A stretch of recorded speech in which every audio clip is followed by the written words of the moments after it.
update for you on what I have been working on. So we got some Aventine miniatures, Roman cavalry, and then we've got some Victrix and Wargames Foundry ancient Germans.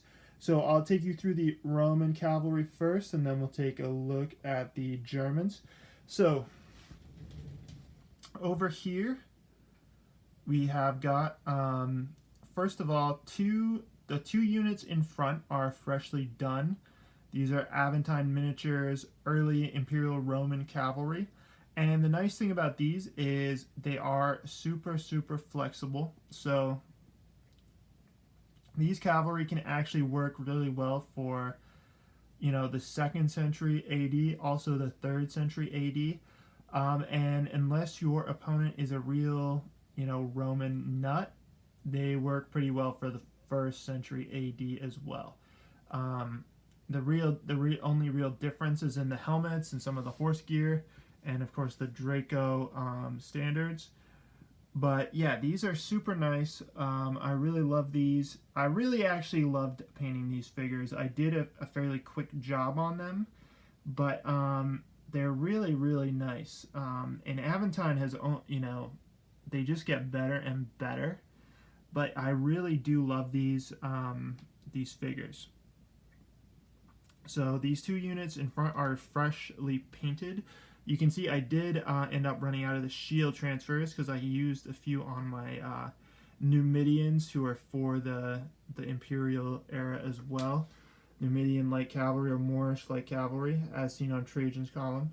And then in the back, I have this unit I had painted a couple years ago now, actually, but it needed touch-ups from chipping, so I touched them up, put another couple coats of varnish on them, and ended up rebasing them as well. So I've got here 3 units of 6 cavalry. So I think these will work pretty well for most, you know, big battle games, etc.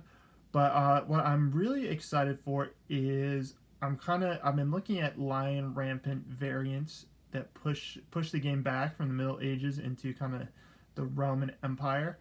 So I think these will be really cool for doing some Lion Rampant stuff based off of the campaigns of some of the 3rd century Romans against the Germans. So that is what I'm really excited for with these. All I'm waiting for now is my infantry to arrive in the mail. I got a shipment from Wargames Atlantic. But I have some A&A miniatures, which I ordered in December on their December deal, which still have not shown up yet. And they were surface shipped, so I can only assume they are still stuck on a ship somewhere. So yeah, I'm kind of thinking I might just bite the bullet and just order again, because I do really want to get this force together, because I think it'll be a lot of fun and a smaller commitment. But anyways, that's the cavalry done. Over here, we've got some of their Germanic opponents. So these are supposed to really be light infantry units. And I could see myself just splitting these units in half to double the number of skirmishers, depending on the rule set as well.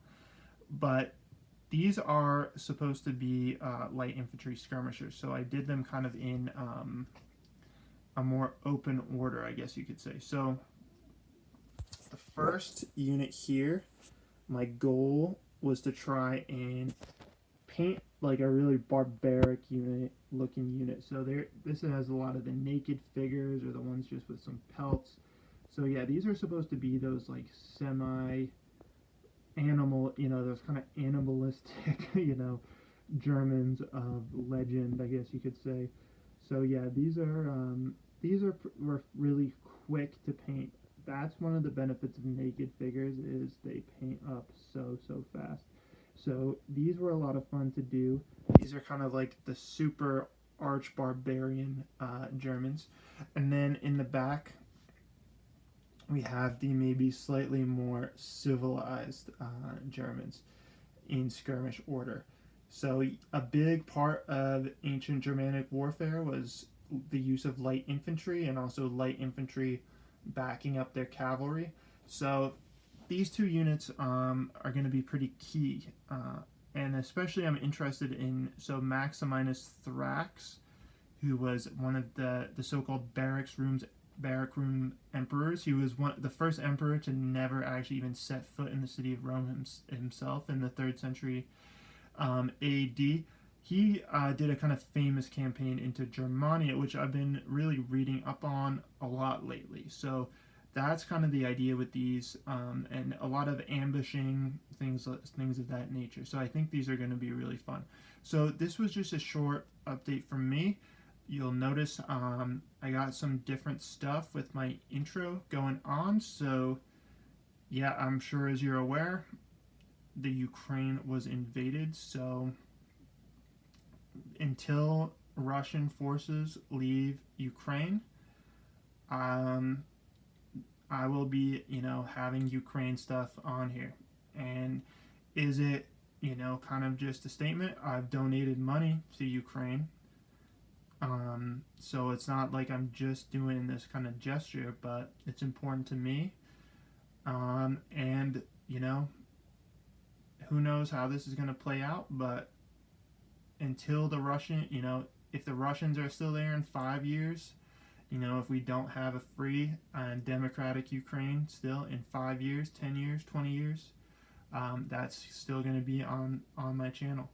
So, and I guess, that right now it's pretty fresh in people's minds, but it's there to be a reminder that shit fucking happened. And honestly, fuck Vladimir Putin. So, that's it from me. I hope you have a great day. I've honestly had a crazy past couple weeks, so that's why I haven't really posted anything.